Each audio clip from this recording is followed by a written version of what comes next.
జ్యోత్స్న అయితే దీపతో ఇలా అంటూ ఉంటుంది. ఇప్పుడు నీకు సంతోషమా దీప? ఇప్పుడు నీ కళ్ళు చల్లబడ్డాయా? నా బావ నీకోసం ఈ వనవాసాన్ని వదిలి వెళ్ళిపోవడానికి సిద్ధమయ్యాడు.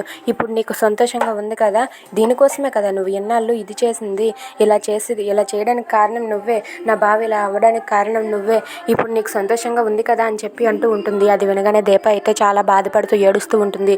ఇంతలో అక్కడ ఉన్న కార్తీక్ అయితే లగేజీలు తీసుకొని దీపని అలాగే వాళ్ళ అమ్మని వాళ్ళ కూతురు శౌర్యాన్ని ముగ్గురిని తీసుకొని అక్కడి నుండి అయితే వెళ్ళిపోవడానికి సిద్ధమవుతాడు.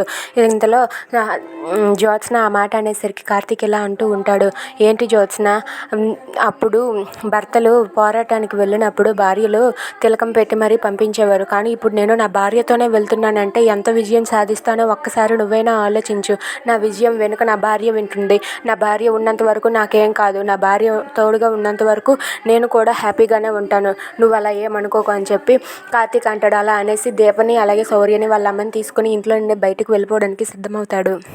ఇక జ్యోత్స్న అక్కడ నిలబడి ఉండగానే జ్యోత్స్న కళ్ళ ముందే కార్తీక్ అయితే దీపం తీసుకుని అక్కడి నుండి వెళ్ళిపోతాడు. ఇదంతా చూసి జ్యోత్స్న ఒక్కసారిగా షాక్ అయ్యి అలా ఉండిపోతుంది. ఇక వాళ్ళ ఇంట్లో వాళ్ళందరూ కూడా చాలా బాధపడుతూ ఉంటారు. ఇక కాంచన దీప వాళ్ళైతే ఏడుస్తూ ఉంటారు. ఇక కార్తీక్ అయితే మీకు మాకు ఈ ఇంటితో మీద ఏ సంబంధం లేదు అని చెప్పి కార్తీక్ అయితే కట్టుబట్టలతో అక్కడి నుండి అయితే వెళ్ళిపోతూ ఉంటాడు. అలా వెళ్ళిపోతూ ఉంటే శౌర్య కూడా చాలా బాధపడుతూ ఉంటుంది. ఇక అక్కడే ఉన్న అనసూయ అయితే ఏం చేయలేక మౌనంగా ఏడుస్తూ అక్కడే ఎలా ఉండిపోతుంది.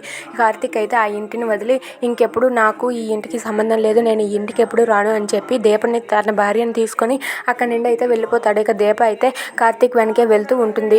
ఇదంతా చూసి జ్యోత్స్న అయితే చాలా కోపంతో రగిలిపోతూ ఉంటుంది. Thanks for watching friends. Please subscribe.